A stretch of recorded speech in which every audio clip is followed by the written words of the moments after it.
Hello friends, আসসালামু আলাইকুম। আজকের রেসিপিতে স্বাগতম জানাচ্ছি। আজকে ঝটপট ভীষণ মজার একটি রেসিপি নিয়ে চলে আসলাম ভাজির। এভাবে রান্না করলে সবাই চেটেপুটে খেয়ে নেবে, আর বাচ্চারা তো খুব মজা করে খেয়ে নেবে। এই তো প্রথমে চুলায় একটি প্যান বসিয়ে 3 টেবিল চামচ রেগুলার রান্নার তেল দিলাম, একটি পেঁয়াজ কুচি দিলাম, কাঁচামরিচ, সাথে ছিল চিংড়ি মাছ আধা কাপের মতো।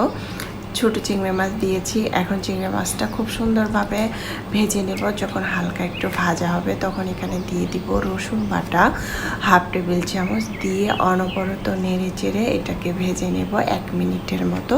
তারপর আমি এখানে মশলা দিব। মশলা হচ্ছে প্রথমে ধনিয়ার গুঁড়া হাফ টেবিল চামচ, জিরার গুঁড়া দিয়ে দিলাম হাফ টেবিল চামচ, তারপরে স্বাদ মতো লবণ দিয়ে দিচ্ছি।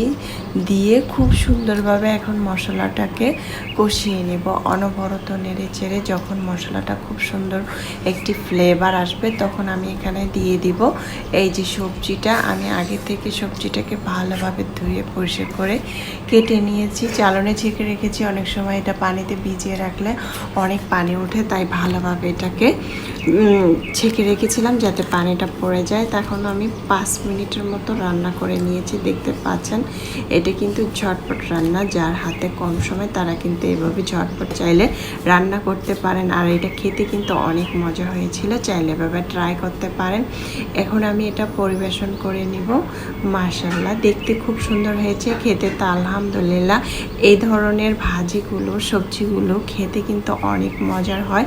ঝটপট সকাল বিকাল রাত যে কোনো সময় তৈরি করতে পারি। এটা খেতে অনেক মজা হয়েছিল। যাদের হাতে কম সময় তারা কিন্তু এইভাবে ট্রাই করতে পারেন। আর রুটি, পরোটা অথবা গরম ভাত দিয়ে খেতে কিন্তু অনেক মজা হয়েছিল।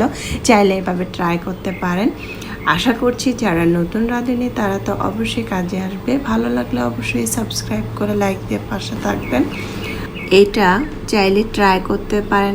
আর তেল মশলা কম দিয়ে এই ধরনের সবজিগুলো খেতে কিন্তু অনেক মজার হয়। চাইলে কিন্তু এভাবে ট্রাই করতে পারেন। আর যারা নতুন নতুন রান্না করছেন তারা কিন্তু এইভাবে ট্রাই করতে পারেন। ভীষণ মজা হয়েছিল, একবার হলেও ট্রাই করতে পারেন।